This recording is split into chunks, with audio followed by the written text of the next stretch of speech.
खुलुमबाय स्टुडियो आं रबन बसुमतारी उत्तर कोसियाव जिबौनि सिनायथि रैखाथि आरो सामलायनाय आदबनि सायाव मावबादा खुंफुंदों मैया बाक्सानि सुबनखाता उत्तर कोसियाव खुंफुंदों मावबादा बाथाबारि फरेस्ट रेन्जनि हेफाजाबजों मानास चौकी इको टुरिज्म ससाइटिनि बानजायनायाव जिबौनि सिनायथि रैखाथि आरो सामलायनाय आदबनि सायाव मोनसे मावबादा खुंफुंनाय जायो बे मावबादायाव मानास जिबौ रैखाथि हान्जानि सन्जीब दास बाथाबारि हाग्रा खोन्दोनि रेन्जार रजनी दैमारी आरो डक्टर अन्जन सांमा बिथांमोना बाहागो लायो लोगोसे बे मावबादायाव हाग्रा बिफाननि फायखिफोर आरो मानास चौकी इको टुरिज्म ससाइटिनि मावथिफोराबो बाहागो लायो स्नेक रेस्किउ और स्नेक বিষয়ে बहुत আমি শিকিলোঁ তাৰ কাৰণে মই পোনপ্ৰথমে আমাৰ মানাছৰ পৰা সঞ্জীৱ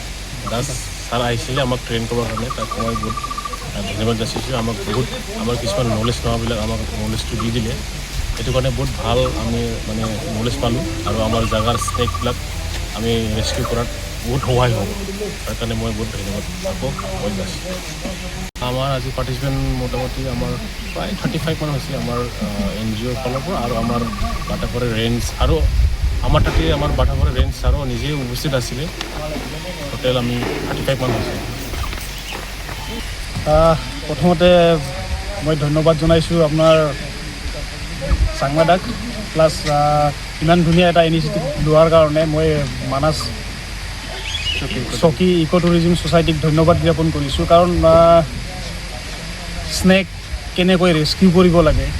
স্নেক কেনেকৈ আইডেণ্টিফাই কৰিব লাগে সেইবিলাকৰ ওপৰত আমি যি নলেজ শ্বেয়াৰ কৰিলোঁ সিহঁত নিশ্চয় মানে ইয়াৰ দ্বাৰা উপকৃত হ'ব বুলি মই ভাবোঁ আৰু যিখিনি কনজাৰ্ভেশ্যনৰ কামত আমাৰ বহুত হেল্প হ'ব আৰু বিষাক্ত বুলি ক'লে মাত্ৰ আপোনাৰ 5%হে বিষাক্ত বুলি ক'ব পাৰি যেনেকৈ আজি মই ইয়াত চকীত আহি পেলাই গম পালোঁ যে ইয়াত বিষাক্ত সাপ আমি ডেডলি ভেনামাছ অকল 6টাহে পাই বুলি আমি জানিলোঁ আৰু বাকীকেইটা মানে গোটেই যে নন ভেনামাছ 95% যে নন ভেনামাছ আমি সেইটো আমি জ্ঞাত কৰিলোঁ আপোনালোকৰ ইয়াত বা আমাৰ মানাসত চেম ধৰণৰে আমাৰ ইয়াত ভেনামাছ স্নেক আছে যেনেকৈ আপোনাৰ মন'কলেট কবৰা স্পেক্টিয়েল কবৰা আপোনাৰ চালাজাৰ ফিড ভাইপাৰ কিং কবৰা এনেধৰণৰ বা তাৰ লগত banded krait lesser black krait red neck keelback এইখিনিয়ে আমাৰ ইয়াত বিষাক্ত সাপ দেখা যায় সচৰাচৰ আদাৰৱাইজ বাকী যিখিনি আছে এটা